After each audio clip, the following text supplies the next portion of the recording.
मैं डॉक्टर रेखा जोशी नित्य संस्कृत क्लासेस में आपका हार्दिक अभिनंदन करती हूँ।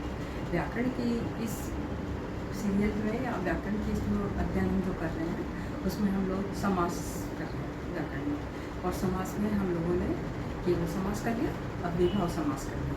आज हम उसके आगे तत्पुरुष समास करेंगे।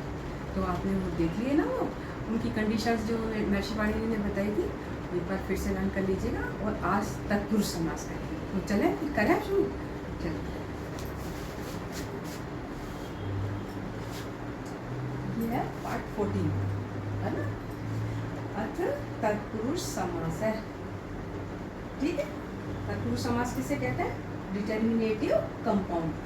ठीक, जिस समास में उत्तर पद प्रधान हो, आपको पता ही है ना, दो पद होते हैं, उत्तर पद और पूर्व पद। तो जिसमें उत्तर पद प्रधान हो वह तत्पुरुष समास कहलाता है। ये समास भी दो प्रकार का होता है। कैसे कैसे? एक होता है समानाधिकरण, जिसमें पूर्व पद और उत्तर पद दोनों में समान विभक्ति होती है। वो होता है जैसे कर्मधारय और द्विगु समास में होता है। वह सब इसी के भेद है तत्पुरुष के। एक दूसरा होता है व्यधिकरण। व्यधिकरण मतलब एक तो समाधिकरण मतलब समान, और व्यधिकरण मतलब समान जो नहीं है, विभक्ति जिसमें समान नहीं है। इसमें पूर्व पद में जो विभक्ति है उस वो तृतीया द्वितीया जो भी आएगी उसी के हिसाब से यह समास बनेगा, और उत्तर पद इसमें प्रधान होता है, उसी के हिसाब से इसमें निर्धारण होता है कि भाई ये कौन सा किस तरह का समास है। अच्छा, इसमें कैसे होता है? विभक्ति कैसे होती है? द्वितीया से सप्तमी पर्यंत तक।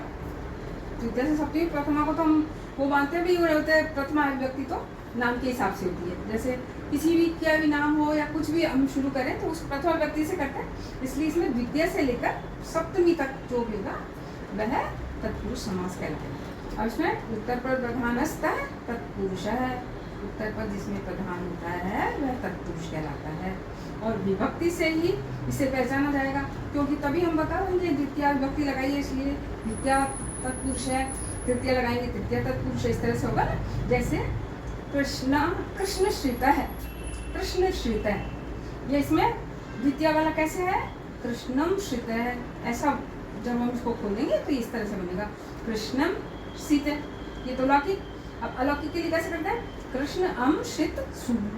फिर वही देखिए, दोनों विभक्ति का लोप होके फिर उसमें सु लग के फिर वो सु विभक्त उसको रे होगा, फिर रे होके विसर्ग होके कृष्ण श्रित है शब्द बनेगा। ठीक है। अच्छा, इसमें क्या अब ये क्यों इसमें जो ये बताया इसने, ये इस तरह के समास के लिए महर्षि पाणिनि क्या सूत्र बताते हैं? महर्षि पाणिनि कहते हैं द्वितीयार्थ है शत अतीत पतित गति अत्यस्त और प्राप्त और प्रापन, इस अर्थ में द्वितीय विभक्ति लगती है।